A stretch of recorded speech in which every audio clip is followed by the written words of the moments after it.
Welcome to Go Off and Create the podcast. It's a podcast where we highlight visionaries, entrepreneurs who are making an impactful thing. It's not a thing, but they're doing impactful things in the world. And today we have Naeemah. Naeemah, what do you do?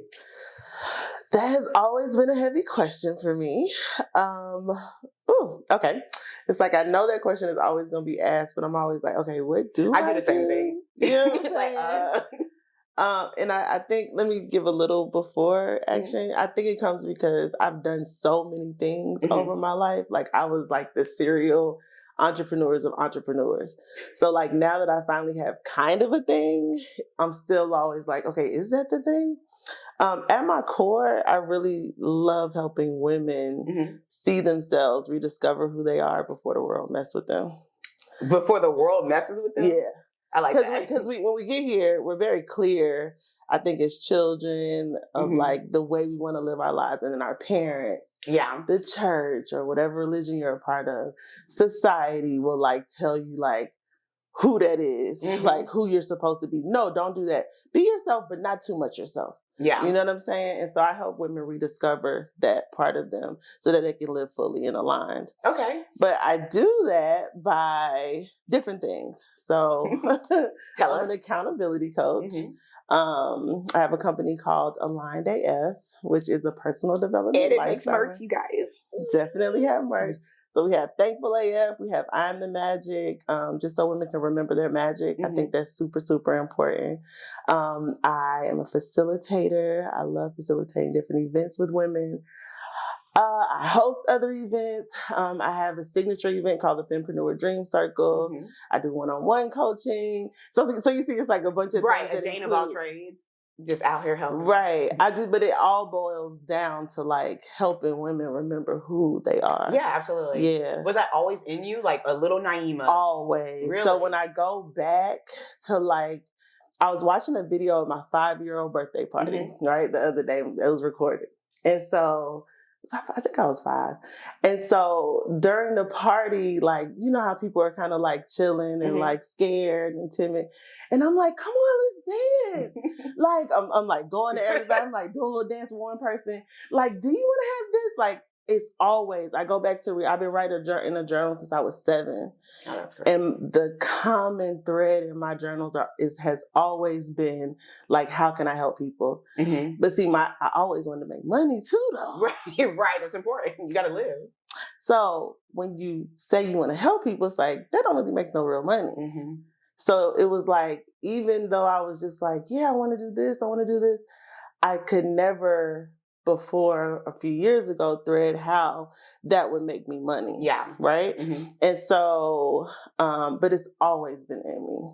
Always. I think that's great because we briefly talked about it earlier, but it seemed like your purpose was there from birth. Like, no, for sure. What you wanted to do and the direction you wanted to go in. You may not know the direction per se, but like you knew like help people, like you said, and how to correlate that with making funds. And I think that's something I want to touch base with you on is walking in your purpose, especially like I feel like I'm at a stage in my life right now where I'm going through a shift, but I'm not necessarily sure what that shift is, you know?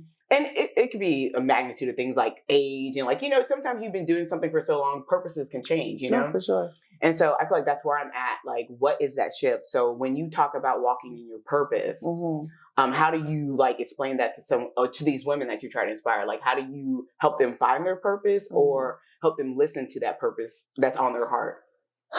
So it's so funny.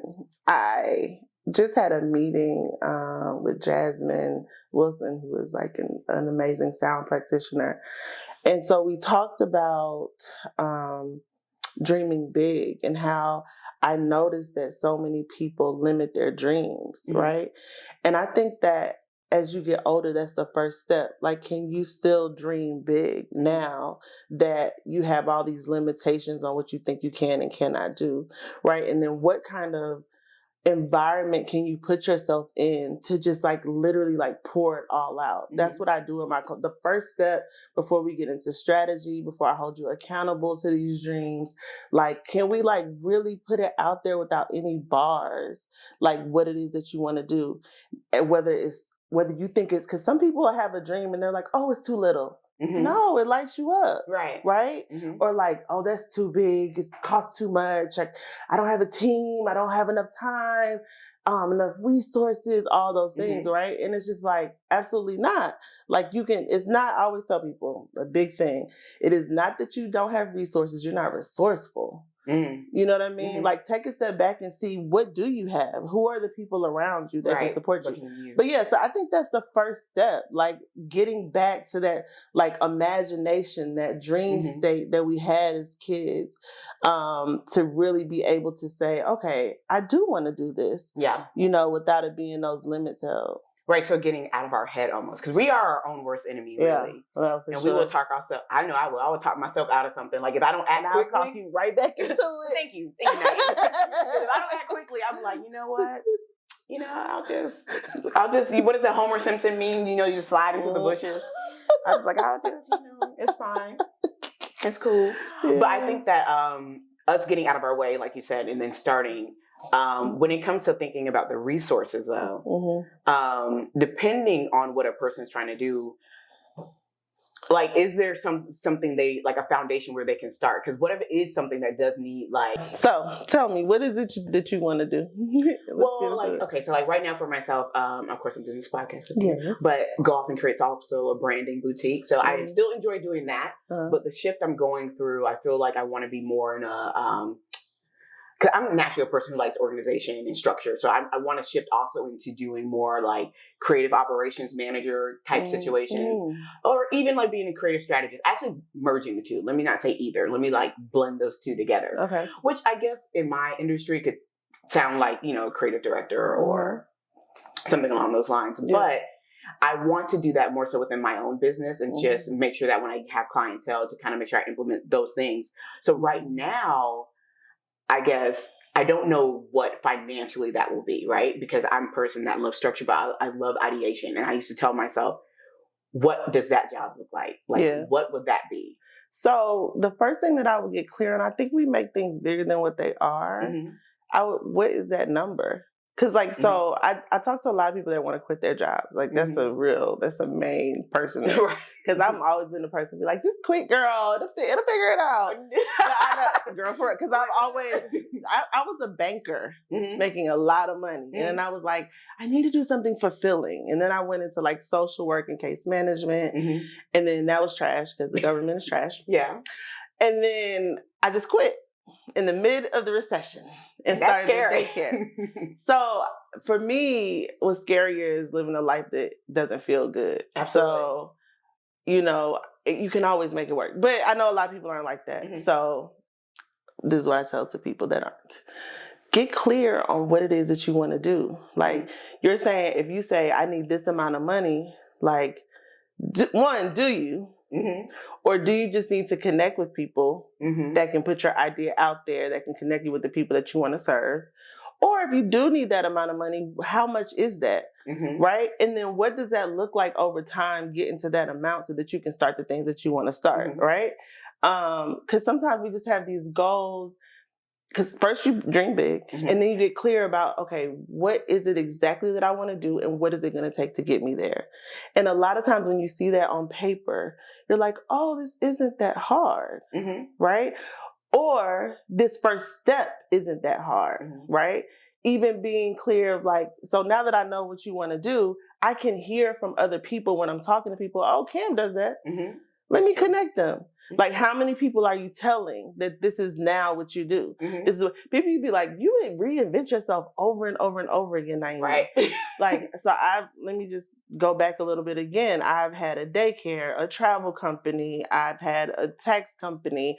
I've had a nonprofit for transitional housing for the homeless.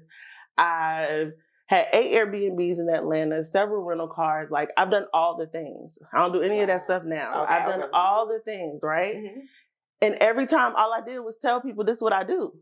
Oh, so you just say it with like it's already there. Like, it's already happening. Right. I mean, not even it's already happening. Like, I meet somebody, hey girl, what you do? I have Airbnb. You need one? Right. Not everybody's coming to me for an Airbnb. So now it's like, oh, do you want to do that? Like, no, yeah, let's say this is what I'm doing so that people can be attracted to you. Not only that, just so they know, like on a real plain level, not woo-woo and we calling it in. That's great too. I love that too. But like, how do they know you're doing it? Yeah. Have you told the people on social media? You know what I mean? Whenever people start saying that, I'm like, whenever people come into some of my programs, I'm like, okay, you want to do this? Who have you told? That's like people that date and they're like, oh, I want to get married next year. Can you come out your house? Like, you know what I'm saying? Like, so it's. I think a thing is like opening up your mouth on like and sharing. Yeah. Let me just say this. I was telling you this earlier before we started. I went to Dr. Key's book signing, and a huge part of her, you know, her book, Knowing the Self-Made, is community. Yeah. We are not islands. That's just true. Can we like connect to make sure that we get where we're going? That's the only way that you'll get there fulfilled and the way that you really want to get there. Yeah. If you connect. But and potentially faster. No, you're not going on a tangent, but just, I think we as humans are meant to be communal. I really do believe that. Even someone who may be introverted, like it's fine to be introvert. There's nothing wrong with that. There's nothing wrong with being an extrovert. But I do think we're meant to be communal. It doesn't mean don't have your boundaries. It doesn't mean don't exasperate yourself by constantly talking to people, because you also have to talk to the right people, because there's some people out there who don't have your best interests at heart. And you don't want to be intertwined with that. But I do think we are naturally communal. So is communal or community something you have always done since you've had so many? I don't even know what to call it. I was gonna say lies, but it's not. I'm gonna be honest. No. So let's throw the Lola in there real quick. I've only been to Lola for almost, I guess, 2 years is coming up. I think in May. Before the Lola, I've always been pretty solo. Okay. I was low-key anti-teen. Oh, really? Yeah, because it gets real convoluted. It gets convoluted, you know what I'm saying? Yes, too many cooks in the kitchen. Yeah, it gets real interesting, and I'm still learning. I'm actually still learning from, you know, the people around me. The Lola has helped me a lot in that. I think a big thing about community that I am researching right now is not just the good points that make you feel all fluffy inside. Community is inconvenient, and you have to be vulnerable for it to really work. And so when you really get present in that and like, you know, like, okay, this is just a part of it to get to those good parts that I think is missing a lot right now. That's why people are so lonely. We want for everything to just be, this is for me. I need to feel good in this. I can't feel any discomfort. Like, and no, that's not what community is. Yeah. And so, you know, before this, when you look at like my friends, I'm not a part of any circles.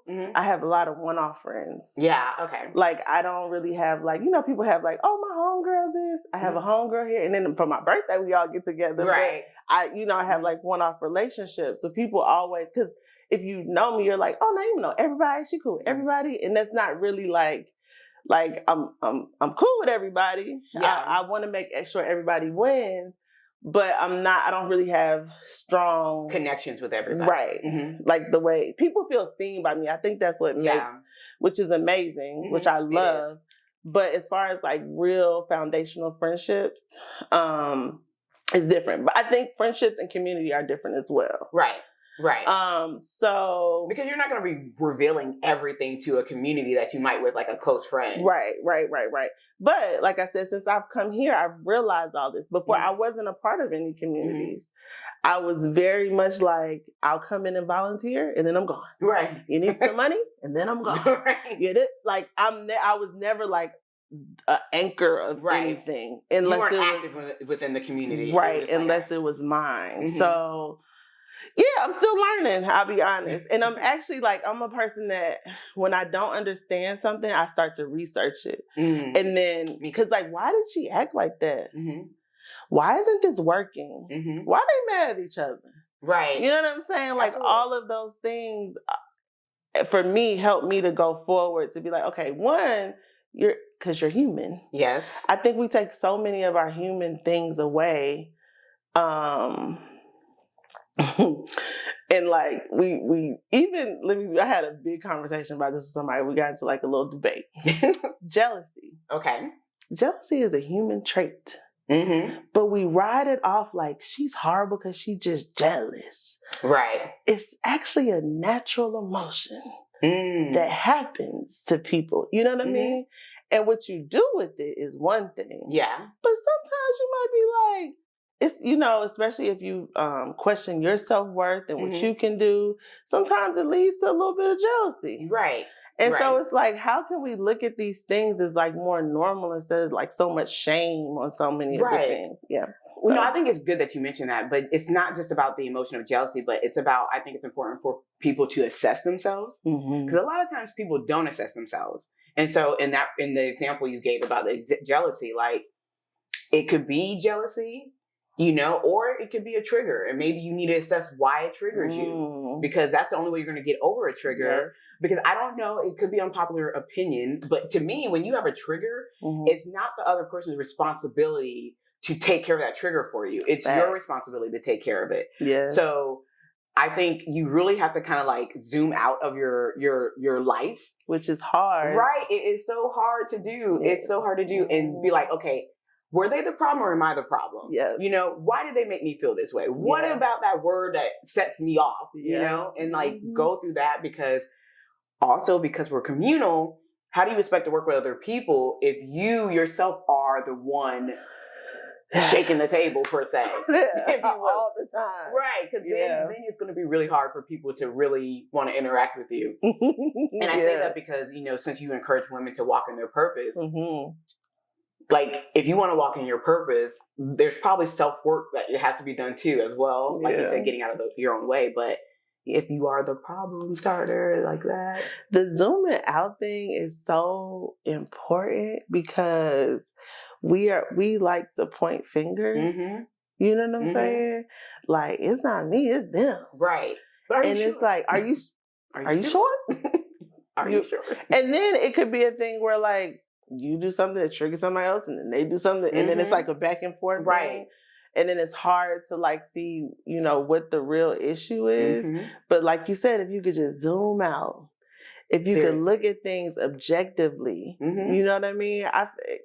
It's funny though, my little personal thing, my therapist says I actually err on the side of too much of that though. Oh, really? I didn't think that could be too much. She was like, sometimes it's their fault. Yo, that's true. And I'm like, I don't know if I agree with her on that, because I just feel like I feel like the opposite of, I think some people, I feel like I'm handing off my control when I do that. Right. Even if somebody did something, how did I allow that to happen? Yeah. How did I not see the signs of that? Why did I allow them that close if that's who they were? Like all the things, you know what I'm saying? Or like if they do it twice, why you had cut them off?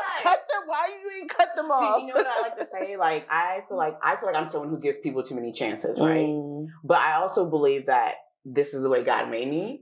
So for me, it's like I give grace because, of course, I would want grace given to me. Yes. But also, I give grace because I know once I'm done, I'm done. You know what I mean? Like it's not going to be like any more chances. Right. So I think I give an abundance of chances. But to your point, I have even questioned myself, like, what are you doing? Right. Like, why are you giving chances to people who don't deserve it? Like, what are you doing? And so I think that I can see where the therapist is coming from, because I've even said, like, there are lessons to be learned in pain. There's lessons to be learned in someone who keeps, like, making you feel like, dang, why did I keep giving them a chance? There are still lessons.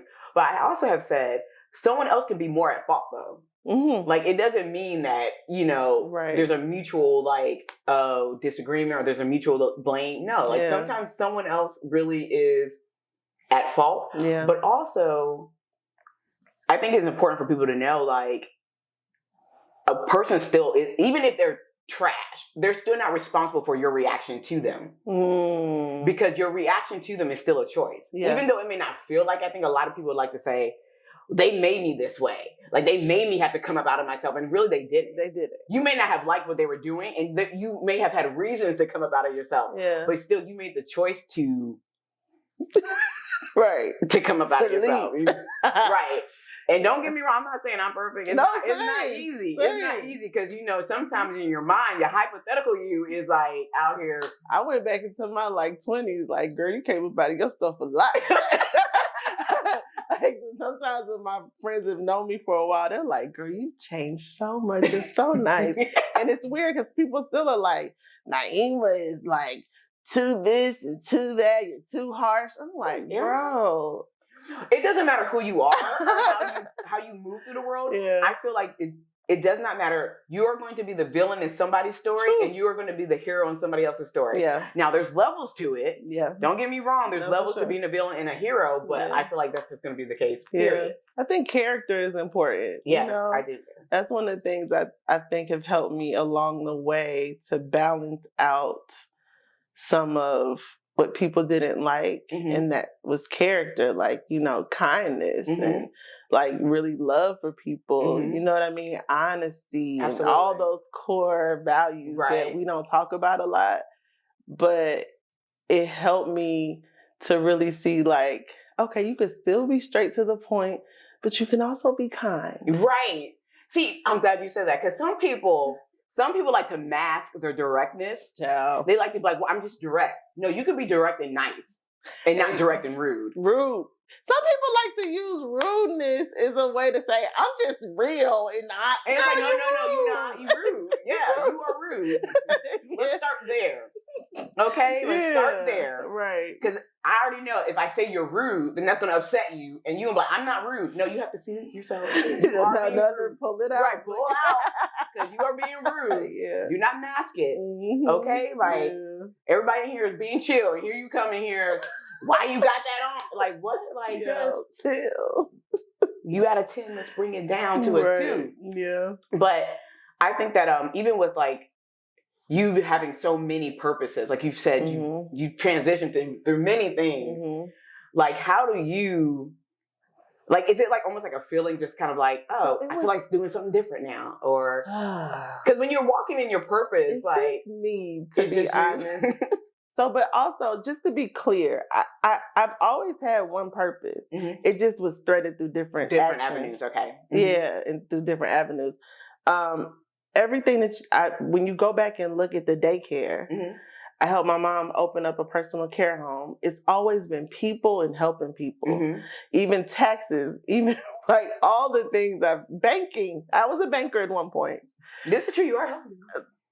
I literally, like, the way people say I'm a good salesperson, I just can see what people need. And then I just meet you with your need. That's all. That's all sales really is. I think people have turned it into something else because people try to sell people stuff they don't need. But when you know what I'm saying, it's just connecting that thread. So through everything I've done, is like I didn't think it was valuable, to be honest.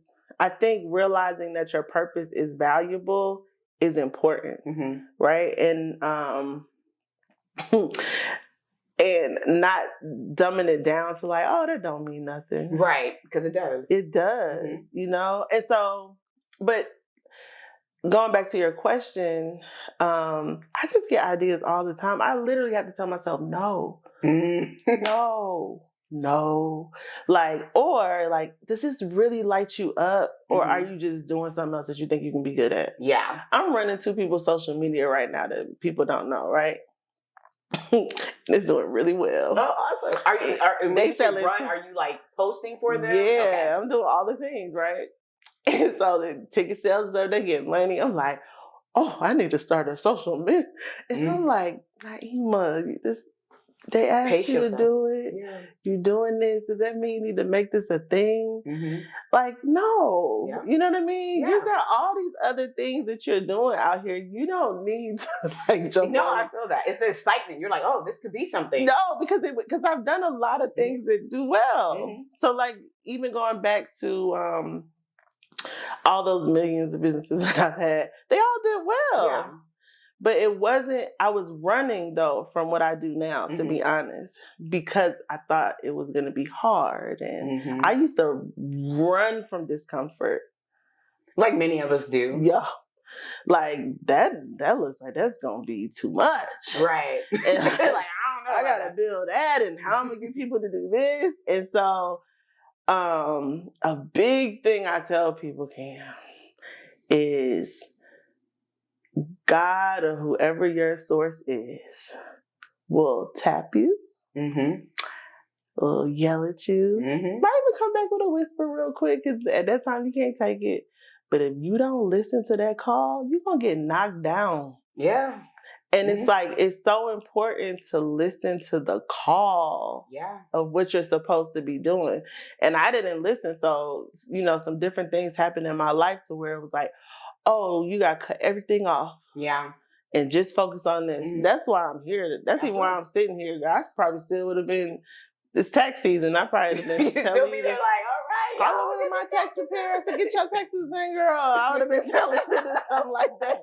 You know what I'm saying? If I wouldn't have really gotten sat down. But that's another purpose of me, to help people realize you don't have to go that route. You can start little by little. And to piggyback off what you just said, like, whether you are, faith-based or not, like, for me, I believe, like, sometimes God would take something from you. Oh, for sure. And you think, like, oh, dang, I just lost this job, or I just lost this opportunity. And you think, like, dang, like, this is horrible. Like, why? But sometimes it's taken from you for a reason, to open the door that you need to go through. For sure. Because I've been there too, where you're just like, dang, like, rejection is protection. I like that. Okay. So I say that all the time, because you don't know what is on the other side of that door sometimes, when you think you want it so bad, and then sometimes you might even be allowed to get it, and then next you know, they doing layoffs like 2 months later or something. You know what I'm saying? Yeah. I used to be just a manifestation coach. That's how I started in the game. And so people would manifest things a lot and be like, this is not what I wanted. Right. Like, did you put your God in there a little bit? Like, that's I have a manifestation journal, like, and that's one of the last steps, to make sure that after you have made these plans and things, like, did you pray on it? You know what I mean? Did you ask? Did you say, hey, make sure you give me the signs of what I need to keep going? Yes. So obedience. You have to listen. No, for and it's sure. It's not gonna be like, because when I say listen, it could be just like, it feel like a euphoric moment. You can just like wake up and be like, oh, I got it now. Or people can be used in your life. Someone may speak into you, and you may be like, dang, I didn't know I need to hear that. No, for sure. Or I didn't know I need to lose that in order, so I agree with like the adding the extra, like, did you pray about it? Did you talk about it? Did you put it out there? And by put it out there, I don't mean like talking to other people about it, but just you yourself, like sitting down and being like. And that's another part of dialing back. And this world is so fast right now.